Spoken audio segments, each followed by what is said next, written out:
Okay, hari ini kita akan masuk bab kita yang terbaru iaitu bab 4 berkaitan dengan Malayan Union adalah subtopik kita hari ini.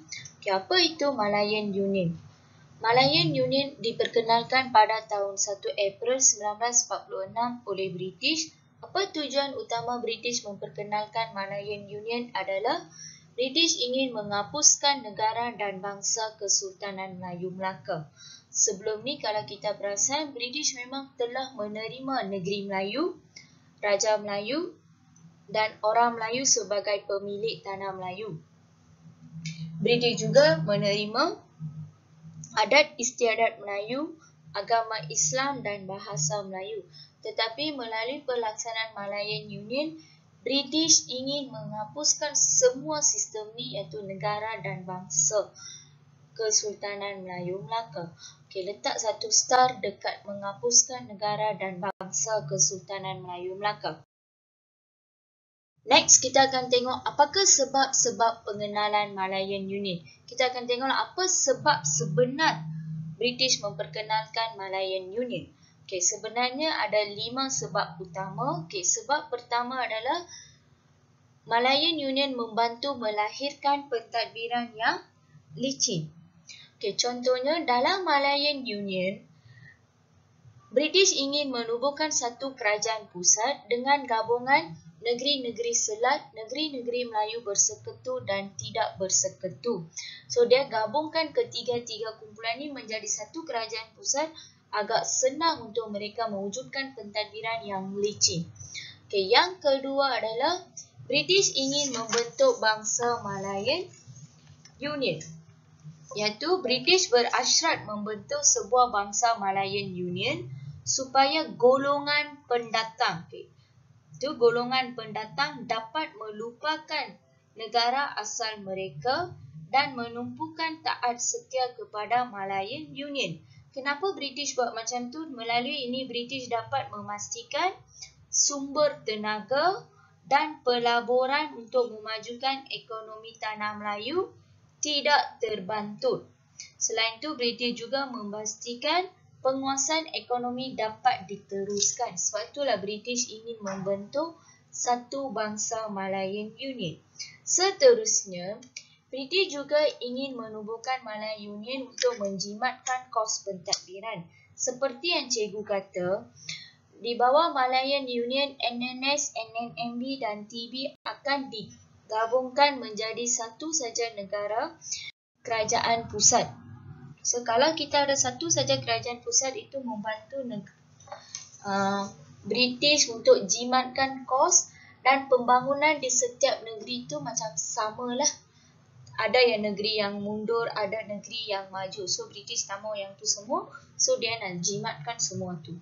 Seterusnya, British juga melalui Malayan Union, dia ingin mengawal kuasa politik orang Melayu dan ingin membantu tanah Melayu untuk membentuk kerajaan sendiri sebelum merdeka. Inilah 5 faktor apa tujuan sebenar British memperkenalkan Malayan Union. Okay, next kita akan tengok ciri-ciri. Okay, ada beberapa ciri yang cikgu nak terang. Okay, first, di bawah Malayan Union seperti yang cikgu kata, ketiga-tiga negeri tersebut akan disatukan di bawah satu kerajaan saja iaitu kerajaan pusat. No more NNS, no more NNMB dan TB. Okay, kerajaan pusat tu diketuai oleh seorang Governor British yang dilantik oleh Ratu England. Seterusnya, Singapura pula diasingkan daripada Malayan Union kerana dianggap sebagai pelabuhan bebas. Seterusnya, setiap negeri pula diketuai oleh Pesuruhjaya negeri. Tiada lagi sultan yang mengetuai. So, dekat sini letaklah satu start. Okay, lepas tu dalam Malayan Union juga 2 majlis terbaru berbentuk, iaitu Majlis Eksekutif dan Majlis Undangan Malayan Union dibentuk. Manakala Raja-Raja Melayu pula hanya mengetuai Majlis Raja-Raja Melayu dan berhak dalam soal agama Islam dan adat istiadat Melayu. Seterusnya, ini isi yang sangat penting dalam Malayan Union, iaitu dalam Malayan Union, kewarganegaraan sama rata diberikan kepada masyarakat dengan amalan prinsip jus soli. Nanti kita akan tengok apa itu prinsip jus soli. Okay. Next, kita akan tengok sistem pentadbiran tanah Melayu. Seperti yang cikgu terang tadi tu, inilah sistem pentadbiran dia. Senang untuk kamu nampak. Diketuai parlimen, lepas tu ada governor, lepas tu ada 3 majlis, eksekutif, undangan dan raja-raja Melayu. Lepas tu setiap negeri itu diketuai oleh Pesuruhjaya Negeri. Okay, sekarang kita akan tengok apa itu. Okay, jus soli adalah satu syarat untuk kita senang mendapat warga negara tanah Melayu. Okay, ada 4 syarat yang kita boleh dapat. Okay, syarat pertama adalah sesiapa sahaja yang lahir di tanah Melayu dan Singapura akan diberikan kewarganegaraan. Walaupun kita lahir di Singapura, kita senang akan dapat warga negara. Seterusnya, mereka yang berumur 18 tahun ke atas serta bermaustatin selama 10 hingga 15 tahun akan diberikan kerakyatan. Okay, contoh seperti cikgu. Okay, umur cikgu 18 tahun. Okay, sekarang lepas tu saya bekerja di tanah Melayu selama 10 hingga 15 tahun. So, saya boleh apply lah untuk warga negara, saya akan dapat juga warga negara. Seterusnya, mereka yang berumur kurang daripada 18 tahun yang merupakan anak warga negara di atas turut diberikan kerakyatan. Contoh, tadi saya dapat warga negara kan, sekarang saya ada seorang anak. Anak saya umur dia baru 18 tahun ke bawah. So, disebabkan saya dapat warga negara, anak saya pun automatik akan dapat warga negara. Okay, yang seterusnya adalah semua rakyat British daripada tanah jajahan takluknya boleh menjadi rakyat Malayan Union. Inilah 4 prinsip jus soli yang memang membawa pembaruan, pada masa yang sama membawa kebencian penduduk tanah Melayu. Okey. Walaupun ada kebencian semua tu, kita akan tengok adakah Malayan Union berjaya ditubuhkan? Tengok gambar ni memang gembira kan? It's mean memang Malayan Union berjaya ditubuhkan pada 1 April 1946 di King House, Kuala Lumpur. So, governor pertama dia adalah Sir Edward John. Akhirnya Malayan Union memang berjaya ditubuhkan, iaitu dia menggantikan BMA. Apa tu BMA? British Military Administration. Sebelum ni kita amalkan BMA. So lepas MU, kita gantikan BMA dengan MU di tanah Melayu. Okey. Apa gambar ni? Lepas kita tengok Malayan Union ditubuhkan, apa reaksi penduduk? Kita tengok melalui ada yang tumbuh, ada yang macam jerit, ada yang sokong juga. So, tajuk kita seterusnya adalah reaksi. Apa reaksi masyarakat? Kalau reaksi mesti ada menyokong, ada yang menentang. So, kita akan tengok dulu reaksi penentangan. Okay, siapakah orang yang menentang? Okay, orang yang menentang benci sekali dengan Malayan Union adalah orang Melayu. Apa sebab orang Melayu menentang Malayan Union adalah disebabkan Sir Harold McMichael yang mengugut Sultan untuk mendapatkan persetujuan. Macam mana dia ugut? Dia kata kalau kamu tidak bersetuju, saya akan menurunkan takhta kamu. Contohnya berlaku di Kedah iaitu Sultan Badishah. Dia memang diugut untuk mendapat persetujuan. Seterusnya, Sultan juga tidak diberi masa yang cukup untuk membuat perbincangan dengan negeri dia, Majlis Mesyuarat. So, memang akan dipaksa. Contohnya, kamu tengoklah Sultan mana? Sultan Perak. Sultan Perak memang tidak diberi masa yang cukup. Tulis kat tepi tu. Okay, seterusnya, ada juga Sultan yang tanda tangan atas dasar setia kawan seperti Sultan Selangor dan Johor. Pada masa sama, kenapa orang Melayu juga benci dengan Malayan Union? Seperti yang saya kata, dalam Malayan Union memang Sultan telah hilang kuasa. Kuasa Sultan diambil oleh Governor British dan Pesuruhjaya Negeri. Lepas tu, orang Melayu juga hilang status quo mereka melalui kerakyatan yang longgar, iaitu prinsip jus soli itulah. Lepas tu, mereka juga memaksa Malayan Union ni memang tidak sesuai diamalkan selepas Perang Dunia Kedua. Apa berlaku di Perang Dunia Kedua? Lepas Perang Dunia Kedua tamat, PBB memang mengarahkan semua negara-negara besar atau barat memberi merdeka kepada negara-negara kecil. Tapi British tak buat macam tu pula. British pula membawa pembaruan di negara kita. So masyarakat rasa macam tidak sesuai lah pembaruan tersebut.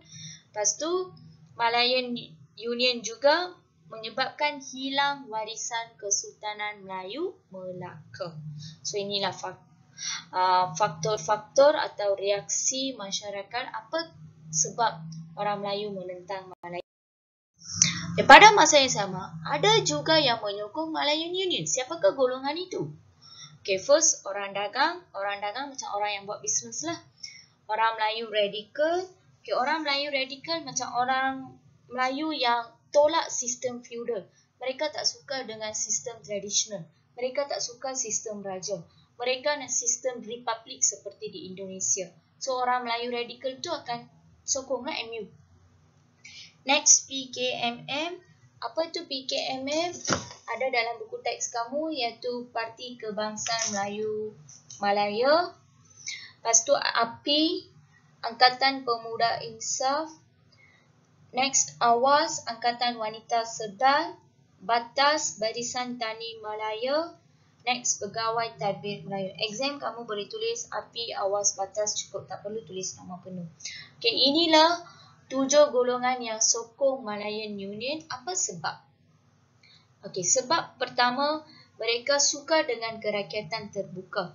Contohnya, orang dagang dapat mengekalkan kerakyatan asal.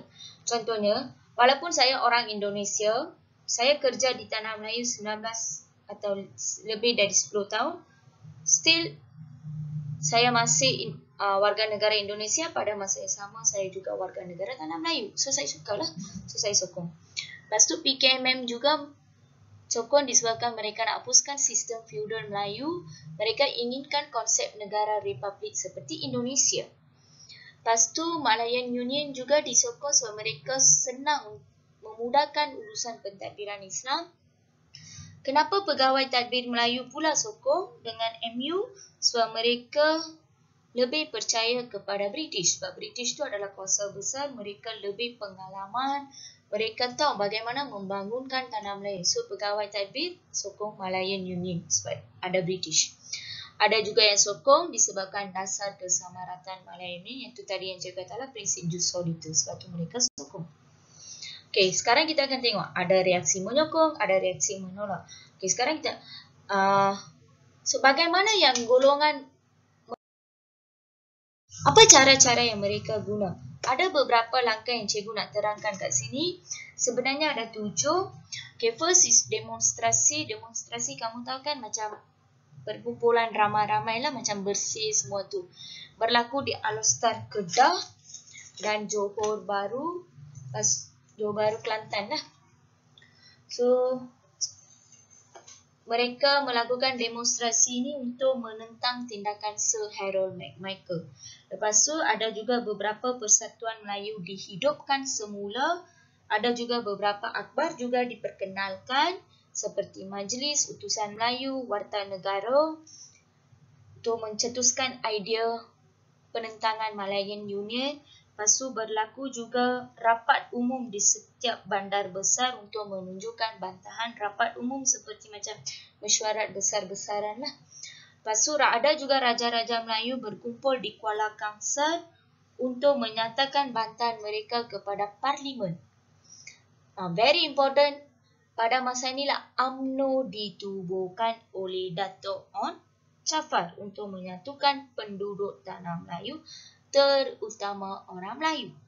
Seterusnya, ada juga masyarakat yang menghantar telegram, surat bantahan ke pejabat tanah jajahan di London. Semua langkah ni kamu rasa dia berjaya tak membubarkan Malayan Union?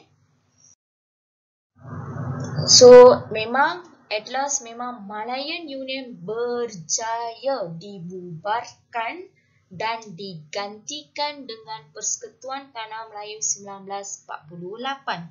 Okey, kita akan tengok dalam tajuk seterusnya apa itu Persekutuan Tanah Melayu 1948. Okay?